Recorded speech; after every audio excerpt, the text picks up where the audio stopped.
Welcome to Game of Books with Cathi in South Dakota. That's me, and Christy in South Florida. That's me. We're two newbie writers sharing our take on wine, food, and mystery books. And the authors who write them. Join us for the fun. Hey, Cathi, and all you mysterious foodies out there. Hello. I am sitting in my Fort Lauderdale condo with the heat on. Welcome to the club. Well, to be fair, I only turned it on like real briefly just to take the edge off. Yeah. But I had to do it because it went down to the it was actually 40 in Fort Lauderdale this morning. It was like 39 in places around us. Really cold for you guys. I know, but like with the wind chill, they said it was like 33. Oh, that's... I got out my winter coat. Do you have a winter coat? I do. It's a nice coat. Well, I bet you don't get to use it very often. Well, how low does it have to go for you guys to turn the heat on? Please tell me at least the 40s. I mean, I don't know. Sure. Well, you know how you acclimate differently. I mean, the 40s for us right now, like today actually was upper 30s. And I took my dog out for a walk, and I cleaned up some sticks in the yard, even in all the snow. So it's just relative. But yeah. I will say this. Yeah, we don't have snow, so, and it was just beautiful sunny. So that made it really nice anyway. I am a little concerned, though. I've heard some pretty scary warnings about the weather in Fort Lauderdale. You know what it was? I actually heard that there's a lizard blizzard. I'm sorry, what? When you said that, I was like, this is so funny. I mean, can't. South Dakota is hearing about our iguanas that are falling out of the trees. Christy, I can't. I'm sorry. That's it. That might be the end of our trip. Well, you know what? The iguanas are, non-native. So we've had a big push. Like they finally said, okay, yes, you can kill them. There's recipes. In fact, in my what? In my little magazine, because people eat them in the islands. They get huge, but they destroy things, and somebody release some and they just multiply, and they don't have, any predator except us. So you're going to start eating them? I don't know if I will, but like I said, they gave a recipe for it, because. Sorry. I don't know if I can handle this today. Tastes like chicken, Cathi. Tastes like chicken. Yeah. I will admit, I'm not a fan of the iguana. I'm not a fan. I'm not ready to hack one up and cook it for dinner, though. Well, I got to tell you, my 80-year-old father, he would probably do it, and he lives on a canal. So whenever an iguana comes out, he goes running and chasing it to get it to like go jump in the canal or go away, because like I said, he has all his plants there, and they just tear him up. Oh, they do. And then when they reach a certain size, they're, omnivores, so they eat like our native lizards, and they're very destructive in our environment. So now it's become okay to kill them. Okay. To hunt, if they're in your, but they still say you have to do it in certain ways, but not like animal cruelty, but it's like a rat or something in your yard. That's not a great thing. Again, not going to eat the rat. I'm just saying. Again, no recipes in my newspaper tonight. You never know how hungry you will get, when the apocalypse happens. Oh my gosh. Okay, we have got to move on. Okay. Because I'm going to keep laughing. Okay. We haven't even had wine. I know. That's why we have to move on. I'm ready for it. For everybody out there, the iguanas get so cold because they're cold-blooded, and they're not normally here. We used to get colder here, so that's why they wouldn't have survived here anyway. But they freeze, and then they fall out of the trees. Have you seen this happen? Yes. Like, has an iguana fallen on your head? Well, I've seen them on the ground. No. But conceivably on someone's head. It only gets cold here once in a while. I mean, this is like, it's warmer and warmer. Used to get cold every year, a few freezing kind of nights, but it rarely freezes here anymore. And then they don't really die, unfortunately. Some of them do, I guess, or they can pick them up, and get them. But otherwise, as soon as it warms up, it warmed up to 60. That sounds today, lovely, actually. after being 40. Yeah. I know. It sounds lovely. I know you would have liked that. I would have. That's my favorite weather. It is. All right, let's it's move kind on. of fun, Yeah. for a day. Okay. Enough with iguanas. Okay. What are we doing today? Repairing Food and Wine with Liar's Legacy. That's right. Which is a great title. It is. It is. So we are doing Liar's Legacy, as Christy said, which is a Jack and Jill thriller. It's book 2 by Taylor Stevens. And today we're discussing it, pairing it with Food and Wine, of course, for your next book club. And then next week, we are going to be doing a Corks and Conversation with the author herself. Exciting. I love it. Yeah. It's just so fun. And you know what I just realized? What? Good Girls Lie was our book last time. Yeah. And now this one is Liar's Legacy. You get the trend? Yeah, I see the trend. So our theme is like lying this year, do you think? That's 2020. That's really ironic. We have enough maybe of that going on in current events. So let's not pick lying as a theme, and let's it's been done, right? So let's move on. Okay. Yeah. Well, we could latch on to the theme that we are interviewing 2 successful thriller writers in a row so far, Oh, for J.T. sure. Ellison and Taylor Stevens. I like that much better. And it'll be even better if you tell us what wine we're having today. Like, I'm ready for the wine. Okay. On to the wine. All right. So we are having a German wine. Interesting. And I don't think we've had a German wine. I'm not positive. I don't think we have either. But it's a Riesling. It's Schmitt Söhne. And I have no idea because I'm not German. I don't know. It's a Riesling. Yep. It's crisp and fruity. And, it's described on their little scale as medium sweet. So Okay. take a sip and see what you think. It's medium-bodied Riesling is a well-balanced, easy-to-drink wine, perfect as an aperitif or to complement foods from pork and ham to fish and poultry. Okay. So I'm drinking this with an open mind because I'm not normally. I don't think of myself as a Riesling lover, I will say. right. Okay. Did you just sigh? like it's a hot sunny day, right? And I'm like, no. Yeah. Okay. It's sweet. It is sweet, It but is. it's fruity. I mean, honestly, it barely tastes like wine to me. It almost tastes like juice. Tastes like what? Maybe juice. Oh. Like just plain juice. yeah. Okay, let me try it again here. Okay, it is very sweet. But Yes. yeah. No, it's crisp and fruity. It is. It is crisp and fruity also. Did notice it's 9% rather than like 12 or 13. So that's kind of nice because, Mm-hmm. it is the type of thing that I think of drinking on a warm day, you know? Yep. Kind of like when you want to make a wine cooler or a sangria, you could do this too. Oh, that's true. That's true.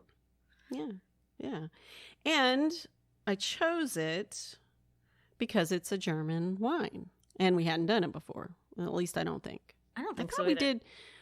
What was the wine from the Karate Girl one? Was that a Riesling? It was a Riesling, actually. That was. Yeah, but it was from Oregon, I think, Yeah. right? Yep. Yeah. A domestic Or Washington, Riesling. one of those two. Yes, so this is a tried and true German because parts of this book take place in Germany. And it's towards the beginning. Yeah. I mean, this book, they go all over the I was place. just going to say, I just thought you could do like a flight of wines if you had a really big book club. I know, with all the right? locations, inspired by all the locations. Oh, that's such a smart idea. That'd be fun. I love that. Yeah. Yeah. Oh, cool. But I figured if with this Riesling, I was going for the aperitif mode, like, so I figured a bunch of appetizers, finger food kind of stuff. And I was like, what's a good ham appetizer? And I don't know if you've ever made these, I will put a recipe on the blog, but they're called ham and cheese pinwheels. Oh, yeah. I'm so glad you didn't say something else. Sorry. Like what? I don't know, something with iguana in it. I'm sorry. Yes, I have had ham and I've had ham and cheese pinwheels. That is a wonderful finger food to have. That sounds great with this. That would be really fun. I do eat alligator, though, and alligator is delicious. I'm just saying. But it's a big animal. So anyway, yes. So to tie everything together, then I was like, okay, just a bunch of appetizers. And, we have read a few thrillers that are just so thrilling that they don't have time to eat. And I don't think they ate in this whole book. No, you know what? Except that's interesting. Maybe like stuffed in a pastry or something. Yeah. So that's why I thought the pinwheel would be good because it's made with puff pastry. Oh, very good. And then like prosciutto and wrapped asparagus. Oh, yum. Yeah, that sounds yummy. Maybe some shrimp kebabs. And I can see that pairing well with this wine. Yes. Yeah. Yes. That's what I was thinking too. So any of those along those lines and, finger food. And if you want to go, put something sweet out there. I mean, there's chocolate, there's pastries because that is what they ate, And then if you want to round it out, you could just do like some fruit and vegetable platters or something. See, we're making your menu for you for your book club selection. Yes. Way to go. Yes. I love that. I think that would be actually great, especially to, like you said, to discuss this really thrilling kind of espionage, big giant novel, like where they go all over the world. Like I can just see like little snack foods as they're talking about it. Would be so perfect.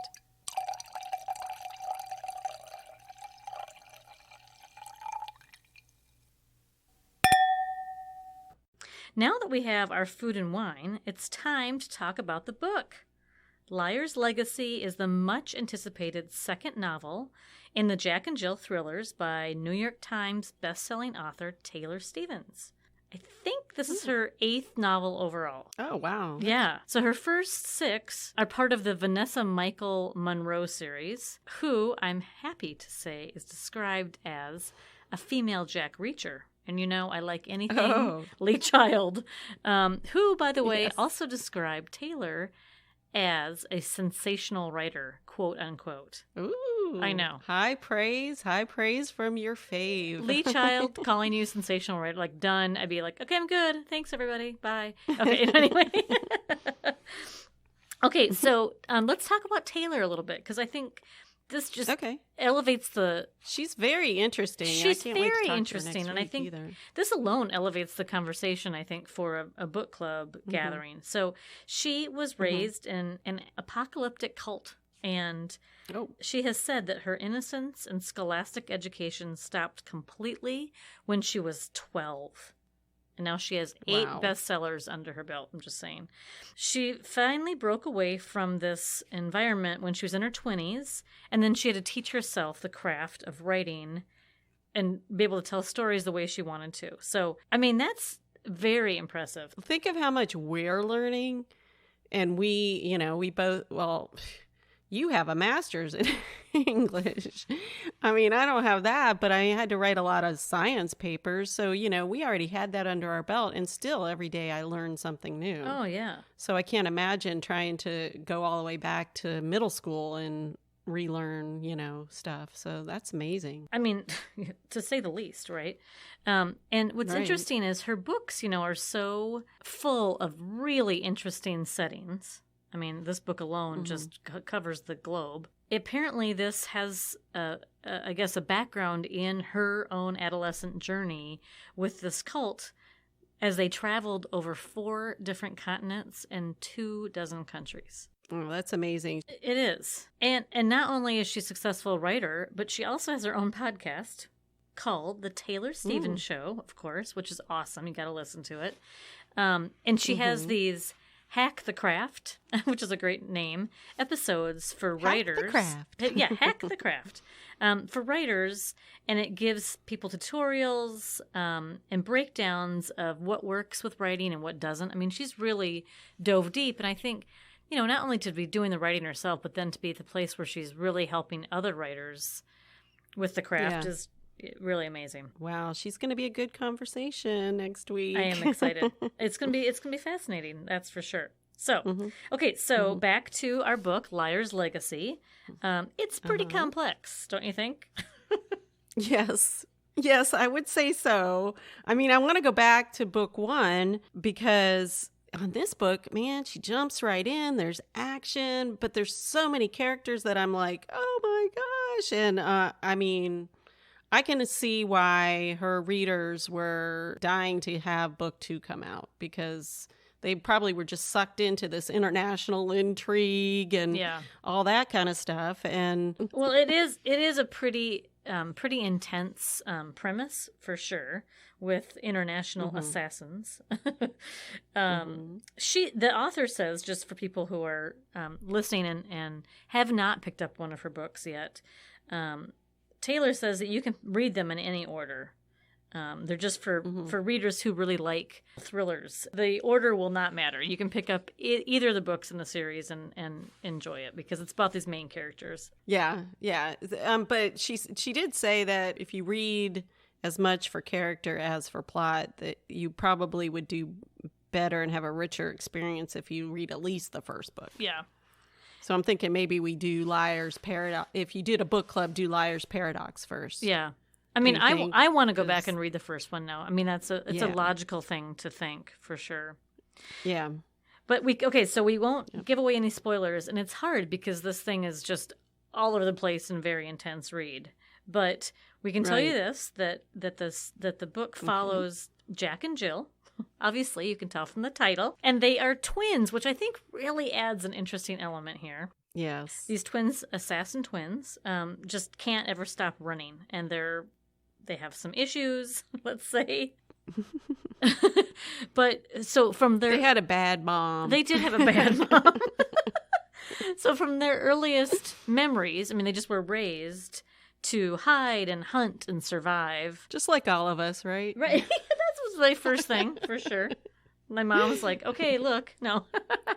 And so... She dropped me in the woods and...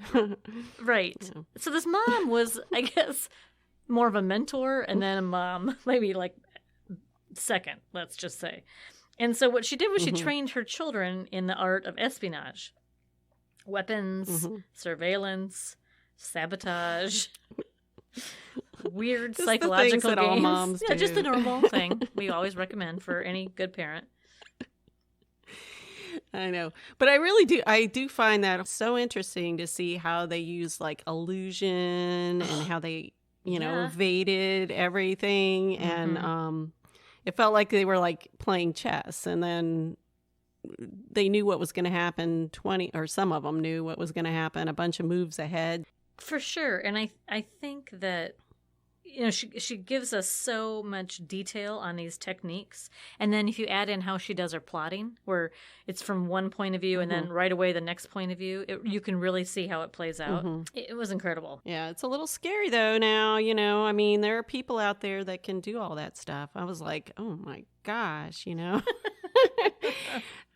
They could get out of any jam, couldn't they? Yes, they could. Yeah, I don't know how she knows all this stuff. I know. Right? That'll be a really fun thing to ask her about her research because she went deep for sure. Yeah.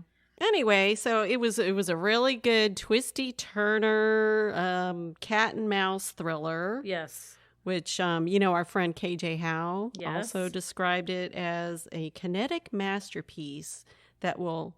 Okay, now I'm going to do a tongue twister. Rattle readers to the bone.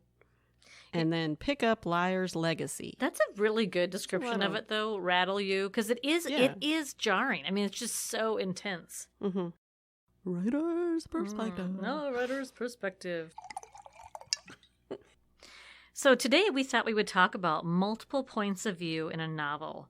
The whys or the hows, at least as much as we can fit in with our little segment here.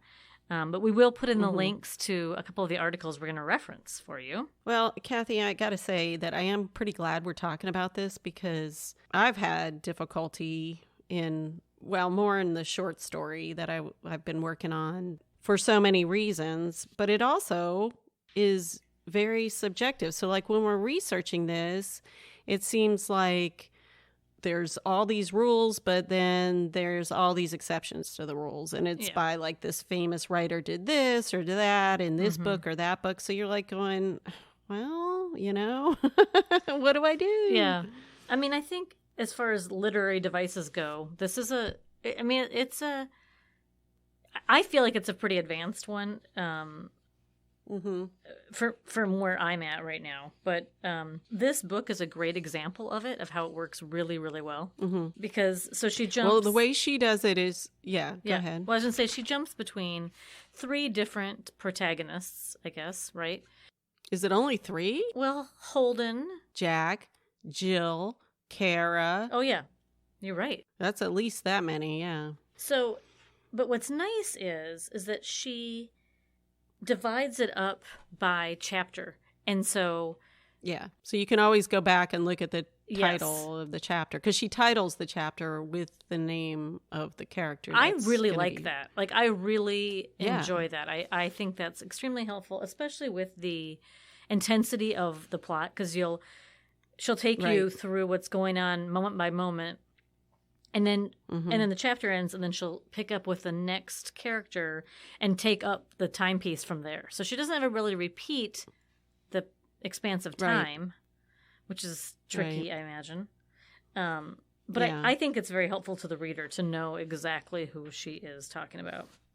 Right. And that's one of the articles that we had looked at was, use your characters to help with that. And I think but short story, like you mentioned, would be really tricky. Yeah, well, that's the thing, because if you're doing, like mine was sort of a narrator, like that omniscient, but it was mostly from the main characters, but every so often we got insight of what's happening that character wouldn't know. Had like 6 or 7 readers. They're all writers, I gotta say. So that makes a difference, I think.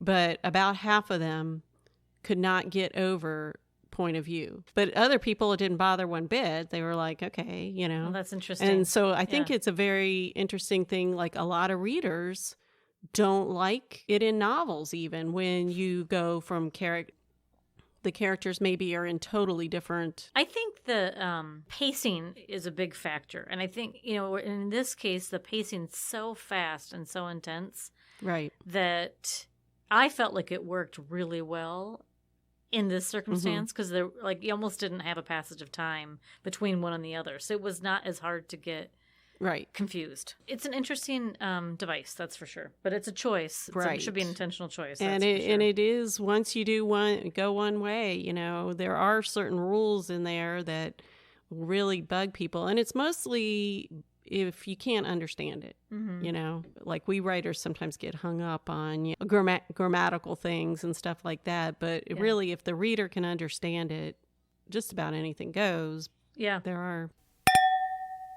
Okay, Cathi, before we go on to what's going on in our world, what do you think about this wine? I haven't heard you say much. Is it a little bit too sweet for you? It's a little bit sweet for my taste. I have to admit, I don't know if I would choose this necessarily, but I will say I really like it with the menu that you set out. Like I can really see it as just a sipping wine. It's not which is good. I mean, it's not. I don't see drinking it with dinner. No, I don't, because even though they said, oh, you can have it with ham. But again, I'm not somebody that would ever drink a soft drink with dinner either, because it's just too sweet. But I can see as a light thing to offer with a little snack. I think it would be very nice, especially because a lot of my friends really do like a sweeter wine, and so I would certainly offer this, and maybe offer something that's a little less sweet. That would be awesome. Well, so we already talked about my lizard blizzard. I want to go back to the lizards now.